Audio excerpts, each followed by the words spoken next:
राजधानी दिल्ली में एमसीडी चुनाव का शंखनाद हो चुका है और सभी पार्टी के कैंडिडेट्स लगातार तैयारियों में जुट चुके हैं और कैंपेनिंग भी चालू है। लेकिन कुछ उम्मीदवार ऐसे भी हैं जिन्होंने निर्दलीय नामांकन भरा है। इस वक्त हम आदर्श नगर विधानसभा के वार्ड नंबर 14 की बात करेंगे और इसी बात पर चर्चा करने के लिए एमसीडी इलेक्शन की हमारे साथ प्रीति पुरी जी मौजूद हैं, जिन्होंने निर्दलीय नामांकन करा है। जानेंगे इनकी विचारधारा क्या है और किन बातों को लेकर ये आगे चल रहे हैं। प्रीति जी, बहुत बहुत स्वागत है आपका हमारे जी, चैनल में। नमस्कार। किस तरीके से आप देख रहे हैं पूरे चुनाव को आप? इस समय जो चुनाव चल रहा है, ये चुनाव एक रण बन चुका है। यहाँ पर सब विरोधी भी हैं, अपने भी हैं। देखते हैं आगे क्या होता है इस चुनाव में। पहले से कहना कुछ भी ठीक नहीं है। आने वाला समय बताएगा कि क्या रहता है। जी। प्रीति जी, मैं एक चीज़ जानना चाहता हूँ। आपने लगातार आम आदमी पार्टी के लिए इस विधानसभा के अंदर बहुत मेहनत करी है।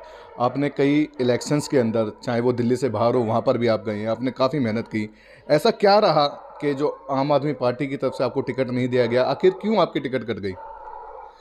देखिए, जब तक हम आम आदमी पार्टी में थे तो हम कहते थे कि जी पार्टी हमारी माँ है और हमने अपना सर्वस्व निछावर करके पार्टी के लिए काम किया है। पर पार्टी ने अपने कार्यकर्ताओं को ठग लिया है। ठगा इस तरह से है कि पार्टी आज बिक चुकी है। जो पार्टी आंदोलन से आई थी, गलत नीतियों का विरोध कर कर आई थी, आज वही गलत कर रही है अपने कार्यकर्ताओं के साथ। सबसे पहले कि पार्टी के पास एक बहुत बड़ा भरा हुआ बैग पहुंचता है और टिकट के लिए सोचा जाता है उनकी, और कार्यकर्ता का जो ज़मीनी कार्यकर्ता है, कर्मठ कार्यकर्ता है, उसके काम को दरकिनार कर दिया जाता है। दूसरा, पार्टी में जातिवाद का एक मुद्दा बहुत बड़ा बन चुका है। जैसे कि आदर्श नगर विधानसभा में 3 वार्ड हैं और 3 वार्ड में तीनों के तीनों टिकट एक जाति समुदाय को गए हैं और हमें ये कहा गया है कि मैं पंजाबी कास्ट से बिलोंग करती हूँ, और हमें ये कहा गया है कि आपकी टिकट पंजाबी होने की वजह से नहीं मिली है, क्योंकि पंजाबियों पर भरोसा नहीं किया जा सकता। मैं आपकी बात काटूंगा। आम आदमी पार्टी ने ये बोला कि आप पंजाबी, इस वजह से आपकी टिकट काटी गई है। जी। फिर ऐसा क्या था? यही प्रीति पुरी जी थी जो इतने तमाम इलेक्शंस के इन्होंने मदद करी। अगर हम पवन शर्मा जी के इलेक्शन की ही बात करें तो आपने काफ़ी मेहनत करी और एक बहुत अच्छी जीत उन्हें दिलवाई। तो आखिर ऐसा कैसे कह सकते हैं ये लोग? जी, जो कहा है वो हम आपको बता रहे हैं कि हमें यही कहा गया है कि पंजाबियों पे भरोसा नहीं किया जा सकता। जैसा कि हमारे पार्टी के जो हमारे जिला अध्यक्ष हैं संजय गर्ग जी, मैं नाम लेके बिल्कुल बात करूंगी, जो हमारी पार्टी के जिला अध्यक्ष हैं संजय गर्ग जी, मेरी उनसे बात हुई और उन्होंने मुझे ये वक्तव्य दिया कि आपका टिकट पंजाबी होने की वजह से नहीं मिला। तो मैं ये कहना चाहती हूँ कि एक पंजाबी कौम है जो पूरी दुनिया में सिर्फ 1% है, और जो कोरोना काल था या जहाँ भी कोई कहीं मदद की ज़रूरत होती है तो सबसे पहले पंजाबी खड़ा होता है। और हमारे गुरु नानक देव जी ने भी कहा है, 1.25 लाख से एक लड़ाऊँ तो गुरु गोविंद कहलाऊँ। एक पंजाबी 1.25 लाख के बराबर है और कहीं भी सेवा में पीछे नहीं हटता, क्योंकि हमारा पंथ हमें सेवा ही सिखाता है और हमने पार्टी के लिए पूरी सेवा की है। लेकिन पार्टी ने बहुत गलत किया हमारे साथ। टिकट नहीं मिलना कोई मुद्दा नहीं है, पर मुद्दा है हमारे समाज पर उंगली उठाना, मुद्दा है हमारे लिए गलत बोलना, एक सिख समुदाय के लिए गलत बोलना। मुद्दा ये है और मेरी ये लड़ाई इसीलिए है। टिकट का लोभ नहीं था। आम आदमी पार्टी के मुखिया अरविंद केजरीवाल कहते हैं हम जातिवाद नहीं करते, हमारी कट्टर ईमानदारी पार्टी है। लेकिन ईमानदारी के झंडे तो ऐसे गड़ रहे हैं। अगर हम मॉडल टाउन विधानसभा की बात करें तो जो अखिलेश पति त्रिपाठी के पीए, उनका स्टिंग ऑपरेशन सामने आया और लाखों रुपए की डील हो रही थी और जो कि टिकट किसी और को दे दी गई। तो ये कैसी ईमानदारी? फिर क्या कहना चाहेंगे? ऐसा कैसा खामियाजा भुगतना पड़ेगा अब आने वाले समय में आम आदमी पार्टी को? देखिए, जैसा कि आपने बोला कि अरविंद जी के वक्तव्य में ये कहा गया कि हम ईमानदार हैं, हम जातिवाद को नहीं देखते, तो ईमानदारी की बात आपने की, तो सभी चोर हैं। मौके पे जो पकड़ा जाए वो असली चोर है। तो वो आपके सामने है, मॉल टाउन का किस्सा आपके सामने आ चुका है। और खामियाजा तो भुगतना पड़ेगा, सभी को भुगतना पड़ेगा, क्योंकि जो कार्यकर्ता होता है वो पार्टी की रीढ़ की हड्डी होता है। कार्यकर्ता पार्टी से नहीं है जी, पार्टी कार्यकर्ता से होती है। जैसे कहते हैं ना, एक एक बूंद से सागर भरता है, ऐसे एक एक कार्यकर्ता पार्टी बनाते हैं। जमीन पर उतरकर एक एक गली में, एक एक नुक्कड़ पर, एक एक घर में जाकर पार्टी का संदेश कार्यकर्ता पहुंचाता है। और हर कार्यकर्ता टिकट के लिए नहीं आता, कार्यकर्ता आता है नीतियों को देखकर। कार्यकर्ता दिल से जुड़ा होता है, और जब उस कार्यकर्ता को दरकिनार किया जाता है ना, तो उसकी चीज़ तो कानों में गूंजेगी। हमने ये देखा कि सिर्फ इसी विधानसभा में नहीं, अगर दिल्ली की तमाम विधानसभाओं की बात करें तो कार्यकर्ता का रोष सामने आ रहा है।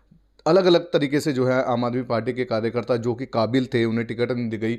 बताया गया कि कुछ लोग पैरासूट से आए, लैंड हुए और उन्हें जो है टिकट दे दी गई, और ऐसे लोगों को टिकट देने के बाद जो है आम आदमी पार्टी के अंदर अंतर्कलह काफ़ी विरोध हो गया, चाहे वो बुराड़ी विधानसभा हो, चाहे वो बादली विधानसभा हो, आदर्श नगर विधानसभा हो, तमाम, चाहे वो शालीमार विधानसभा हो या तुगलकाबाद। कई वीडियोज़ ऐसी सामने आई जो कि आरोप लगाते हुए नजर आए। तो कितना बड़ा खामियाजा भुगतना पड़ेगा आम आदमी पार्टी को इसका?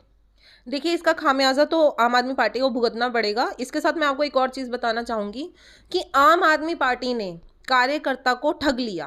कैसे ठग लिया? कि कोई भी कार्यकर्ता विरोध ना कर सके, अपना नॉमिनेशन ना दे सके।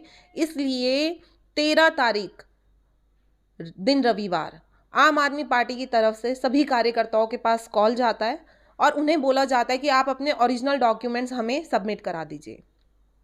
कॉल आने के बाद हर कार्यकर्ता को लगता है कि उसका टिकट कंफर्म हो गया है, पर जब वहाँ जाता है तो देखता है कि अरे यहाँ तो भीड़ लगी हुई है, और सभी के original papers, original documents party अपने पास जमा कर लेती है।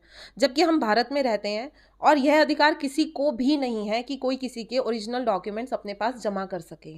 लेकिन कार्यकर्ता का विश्वास था पार्टी पर, और उन्होंने भी बिना सोचे समझे पार्टी को अपने पेपर्स दे दिए। तो प्रीति जी, इस पे कहा जा सकता है कि सोची समझी एकदम प्लानिंग थी कि ऐसे लोगों को टिकट देंगे और जो जमीनी कार्यकर्ता उनके कागज जो है जमा करा लेंगे, जिससे वो फाइट ना कर सके और नॉमिनेशन ना कर सके, वो इनके अगेंस्ट ना बोल सके। तो ये तो पूरी रणनीति जो थी एक सोची समझी साजिश थी। जी, बिल्कुल रणनीति थी। जैसे कहा गया है ना, आज तक यही कहा गया है कि राजनीति क्या है? राजनीति वो है जिसकी कोई नीति ही नहीं है। तो ये आम आदमी पार्टी ने बिल्कुल सही समझा दिया है कि राजनीति वही है जिसकी कोई नीति नहीं है। इसीलिए पहले से सोची समझी प्लानिंग के अंतर्गत आकर सभी कार्यकर्ताओं के पेपर अपने पास जमा कर लिए, और उसके बाद कार्यकर्ताओं को छोड़ दिया गया। अब आपने निर्दलीय जो है नामांकन भर दिया है, तो किस तरीके से देखेंगे आप और किस तरीके से जीत दर्ज कराएंगे वार्ड 14 धीरपुर में आप?